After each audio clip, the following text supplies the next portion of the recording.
Hello mga kaibigan, maligayang pagdating sa aking channel. Ngayon ay magbabahagi ako ng bagong video para sa iyo. Ipapakita ko sa iyo ang magandang video tungkol kay Engin Ecurek at Tugbabuyak Ustan. Patuloy na lumalabas sa mga screen sina Engin Ecurek at Tugbabuyak Ustan, ang mga nangungunang aktor ng serye sa TV na humahanga sa madla. Gayunpaman, ang mga alingaw-ngaw tungkol sa simula ng isang tunay na buhay na relasyon sa pag-ibig sa pagitan ng dalawa ay nasa agenda ng mga magazine sa mahabang panahon. Sa wakas dumating ang hinihintay na anunsyo. Sabi ni Engin Ecurek, magpapakasal ako sa isang taong kilala ko, at Tugbabuyak Ustan, at ang serye sa TV na sa Fear and Kizzy, kung saan sila nagbida, ay tila nakagawa ng malaking epekto hindi lamang sa mga screen kundi pati na rin sa likod ng mga eksena.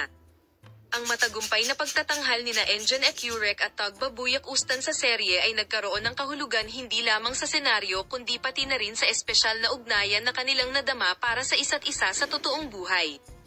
Ang sagot sa tanong na matagal nang hinihintay ng mundo ng magazine ay dumating na sa wakas. Inihayag ni Engin Ecurek na ang taong pakakasalan niya ay si Tugbabuyak Ustan. Sikat na artista, oo, papakasalan ko. Kahit may kakilala ka. Nagbigay ng emosyonal na tugon si Tugbabuyak Ustan sa social media matapos ipahayag ni Engin Ecurek ang kanyang desisyon na magpakasal. Ginawa ni Tugbabuyak na opisyal ang kanilang pag-iibigan sa pamamagitan ng paggawa ng isang romantikong pahayag. Ang aming pagmamahal at paggalang sa isa't isa ay nagpatuloy sa amin ng isang hakbang. Ang pagpapasya sa kasal ay hindi madali. Ngunit ginawa namin ang desisyong ito at masaya kami, susuportahan namin ang isa't isa sa landas na ito. Salamat sa lahat sa panonood ng aking video. Paalam, makita ka sa mga bagong video.